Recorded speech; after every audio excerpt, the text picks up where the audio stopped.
En 1942, Saperstein signa un joueur qui allait devenir une star internationale et avoir un impact énorme sur l'avenir de l'équipe. Goose Tatum. Son surnom venait du football américain où il avait l'habitude de courir au fond du terrain pour attraper de longues passes et le public s'écriait « Regardez cet oiseau voler !» Avec sa taille, 2,13 m et son agilité, il était fait pour le basket. Goose devint l'attraction. C'était lui qui faisait presque tout le spectacle.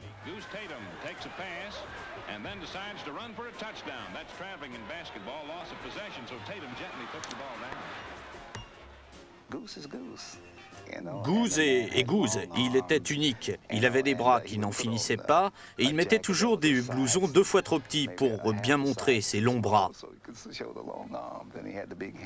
Et il avait aussi des mains énormes et avec ses mains, il arrivait à lancer des balles à effet. Je pense que s'il fallait donner un nom au meilleur comédien du basket de tous les temps, ce serait certainement Goose Tatum.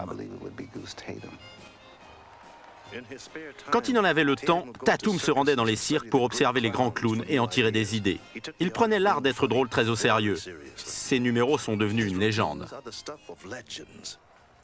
Son exploit le plus célèbre se passa à Marseille, en France. Après avoir été durement bousculé par un adversaire, Goose vint s'asseoir sur le banc de touche pour récupérer un peu avant d'effectuer son lancer franc. Il se saisit d'une balle sous le banc, se mit en position de lancer, et au lieu de lancer, croqua un morceau du ballon, le mâcha et le recracha, puis croqua à nouveau. Tout le monde le regardait, subjugué. En fait, il avait demandé à un boulanger du coin de lui confectionner un pain en forme de ballon. C'était ça, Goose Tatum. Mais la Seconde Guerre mondiale prenait de plus en plus d'ampleur et Goose, comme la plupart des autres Harlem Globetrotters, partirent servir leur pays. Seuls Bernie Price et Babe Presley restèrent durant les 4 ans, alors que 5 des 7 joueurs allèrent au front. La guerre produisit le premier et aussi le dernier joueur blanc à jamais jouer pour les Harlem Globetrotters. Pendant la guerre, Abe organisait des sortes de sélections et invitait les meilleurs joueurs du pays, qu'ils fussent noirs ou blancs. Bob Karsten était l'un d'entre eux et signa pour les Harlem en 1942. Ce qui était incroyable chez Karsten, c'est qu'en plus d'être agile, il avait du flair, le sens du spectacle et de la créativité. Il créa leur plus fameux numéro, le cercle d'échauffement magique, ainsi que la bonne vieille balle magique, un ballon de basket constitué d'un poids excentré qui rebondissait dans n'importe quelle direction. Karsten resta 1 an et demi au sein de l'équipe avant que Goose Tatum ne revienne de ses obligations militaires. À la fin de la guerre, alors que les Harlem faisaient la tournée des bases militaires et jouaient à Honolulu, un nouveau groupe de fans fit son apparition, l'armée. Pendant la guerre, les Harlem jouèrent 4 matchs en une seule journée.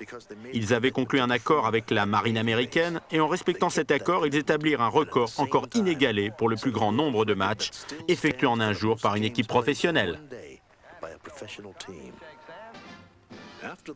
Après la guerre, plusieurs nouveaux joueurs vinrent se greffer à une équipe qui, littéralement, devait devenir la meilleure équipe au monde. Non seulement ils battaient tout le monde au niveau du jeu pur, mais en plus ils s'amusaient en même temps. Sweetwater Clifton, un véritable géant qui devait plus tard devenir la star des Knicks de New York. Il rejoignit l'équipe. Sweetwater adorait le soda, d'où ce surnom.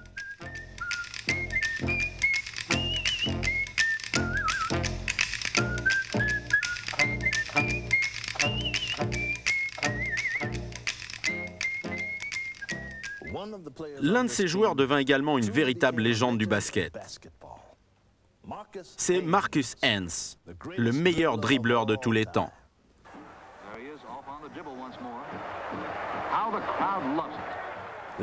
Il y a eu beaucoup de très bons manieurs de ballon dans l'histoire du basket, mais Marcus, lui, c'était la classe même. Et ce que Marcus faisait à l'époque, eh bien, il n'y a personne, même aujourd'hui, personne qui pourrait s'approcher de ce qu'il faisait en ce temps-là. Quand vous imposez un double marquage sur un bon dribbleur, généralement vous arrivez à le stopper. Mais il fallait une équipe entière pour marquer Hance, et parfois même cela ne suffisait pas. Observez comme les autres joueurs restent statiques pendant qu'ils dribblent. Marcus Hens pouvait faire des choses avec un ballon que personne n'aurait même jamais pensé faire. Il pouvait le faire rebondir entre les jambes d'un défenseur et le récupérer, le tout dans un mouvement très coulé. Il pouvait dribbler sur un genou,